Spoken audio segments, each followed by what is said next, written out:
A billionaire placed his trust in the wrong man, and it almost cost him his life. On a lonely dirt road, left unconscious and vulnerable, his fragile twins wailed for a father who couldn't respond. While everyone else turned their backs, one scruffy, homeless boy refused to abandon them. With trembling hands, he pressed against the man's chest, fought off threats, and when the police accused him, he shouted the truth. That single choice altered both their fates forever. Before we begin, drop a comment below telling us what time it is where you're watching from.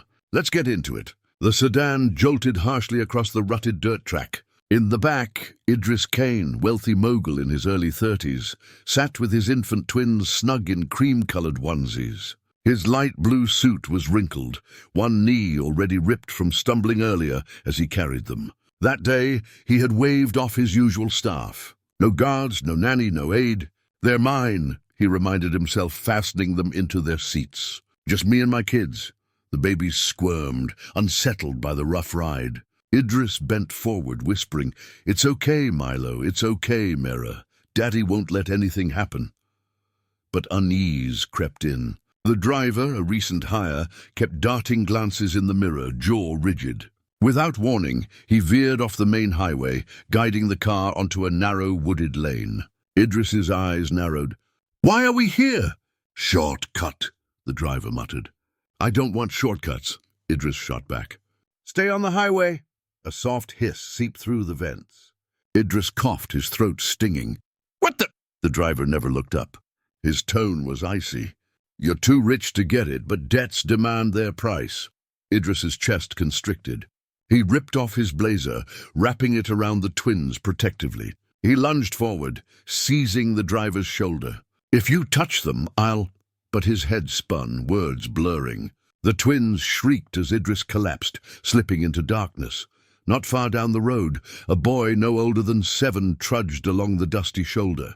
Kofi, barefoot in a ragged brown t-shirt, stomach aching from hunger, had been scavenging near the trees for anything edible. His mother had been taken to a city shelter days ago, and he hadn't seen her since. Loneliness and hunger gnawed at him until he caught a sound. Thin, desperate wails. He sprinted toward it, then froze in shock. A man in a pale blue suit lay sprawled across the dirt, motionless. 2 tiny infants squirmed beside him, half-shielded under his jacket, their faces flushed from crying. Kofi's breath hitched.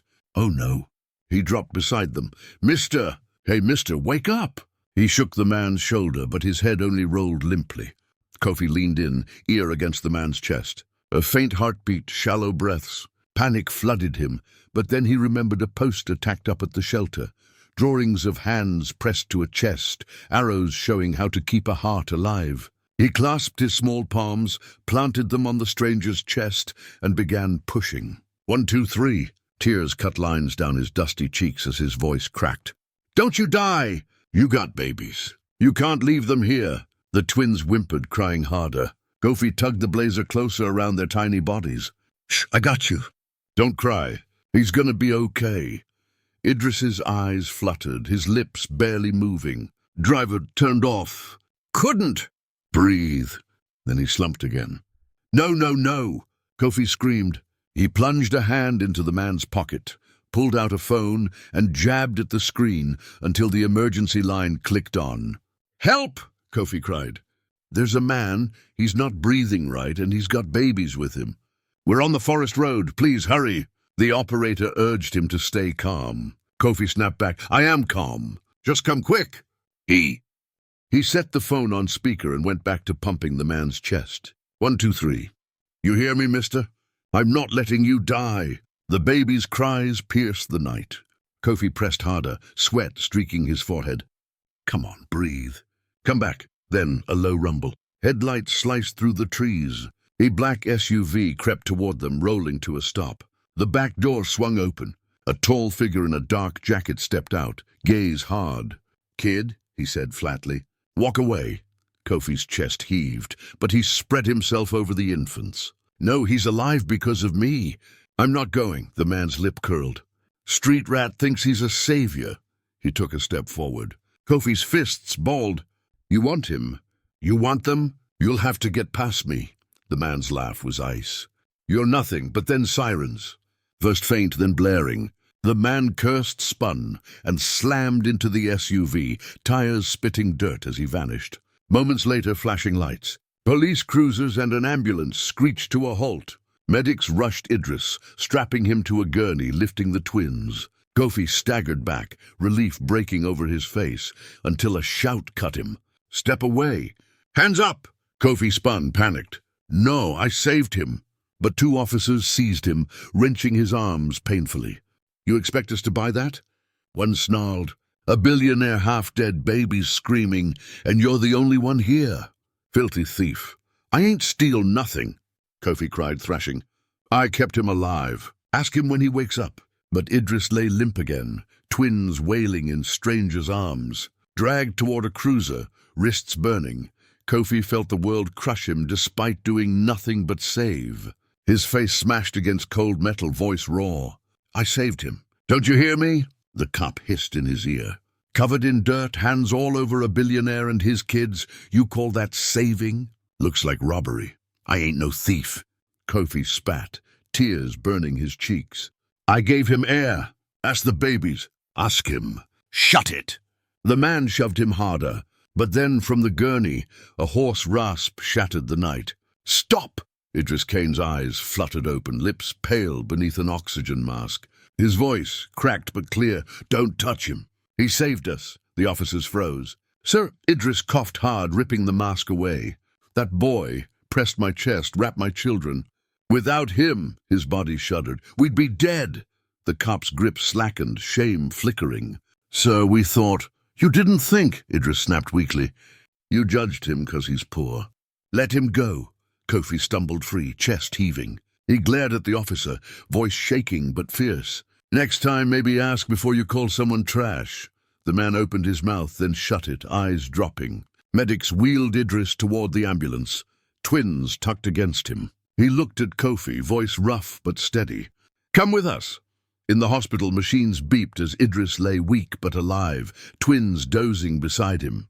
Kofi sat rigid in a chair, still barefoot, clutching the stained blazer he'd used to shield the babies. He kept his gaze low, braced for someone to throw him out. Idris studied him. "What's your name?" "Kofi," he whispered. "Kofi," Idris repeated like an oath. "You saved my children. Why didn't you run? Why risk yourself?" Kofi lifted his chin, voice breaking yet stubborn. "'Cause I know what it's like to be left. My mom, she's in a shelter. Ain't seen her in days. I wasn't letting them feel that too." He nodded at the twins under warm blankets. Idris's throat tightened. "The man who did this, he was my driver." Said shortcut, then filled the car with something. "I tried to fight, but—" His voice cracked off. Detectives entered, holding a tablet. "Dash cam caught enough. Shows the driver rerouting, windows venting, you struggling. Clear kidnap attempt. We're tracking the SUV now." Kofi straightened. "I saw him. He came back. Told me to walk away, but I didn't." The detective nodded. "Your testimony seals it." "Good work, kid." Hours later, headlines spread. The black SUV was found on a deserted farm track. The driver and his accomplice hauled off in cuffs. It was an inside job, tied to a disgruntled ex-security man Idris had fired. But to Idris, the real story wasn't the arrests. It was the boy, asleep in a hospital chair, swimming in that oversized blazer. Idris reached, resting a hand on Kofi's shoulder. The boy startled awake. Idris's voice was gentle. "What do you want, Kofi? Money? Toys? Anything?" Kofi shook his head fast. "I don't want nothing. Just don't let them call me a thief again. Don't let them say I hurt you." "I didn't." Idris's eyes burned. "No one will ever say that again. Not while I'm alive." He pulled the blazer tighter around him. "You gave my children life. Now I'll give you one." Kofi blinked, stunned. "What do you mean?" "I mean you won't sleep on the streets anymore. You and your mother, when I find her, you'll have a home, school, a future." "That's not charity. That's justice." Kofi's lips trembled. "I didn't do it for that," he whispered. Idris smiled faintly. "That's why I trust you." One twin stirred, a tiny fist curling around Kofi's finger. Tears welled in his eyes. For the first time in years, he didn't feel alone.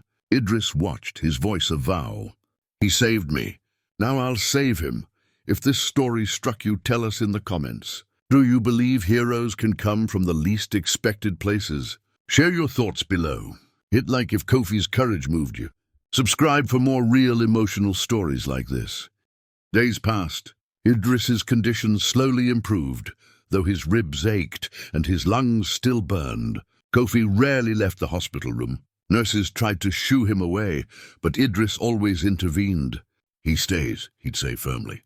The twins, Milo and Mira, grew used to Kofi's presence, grasping at his fingers, quieting when he rocked them gently. At night, when the halls went still, Idris would watch the boy curled in a chair, the oversized blazer draped like armor, and wonder how a child who had nothing could give so much. Reporters swarmed outside the hospital, hungry for statements. Idris issued only one: "The boy is not a suspect. He is my family's hero." Those words echoed across headlines, turning Kofi from accused thief to celebrated savior. But inside, the boy stayed silent, wary of the flashing cameras. One evening, Idris leaned forward, his voice softer than before. "Kofi, when you saved me, you said your mother was at a shelter. Tell me about her." The boy's eyes clouded. "Mama's name is Amma. She's kind. She sings when she can. But she lost her job cleaning houses and then they took us away. Said she needed help. I don't know where she is now." His voice cracked. Idris's heart clenched. "We'll find her," he vowed. Kofi shook his head. "People say that, but then they forget." Idris reached across the bed, gripping the boy's hand. "I don't forget." Later that week, detectives returned with updates. The driver and his accomplice had confessed. It was indeed an inside plot meant to kidnap the twins for ransom. Idris's jaw hardened as he listened. "They failed," he said coldly, "because one boy stood in their way." He looked at Kofi, pride burning in his eyes. That night, for the first time, Kofi allowed himself to dream, not of food or coins, but of a door opening, his mother's face smiling, and a place where he wasn't alone.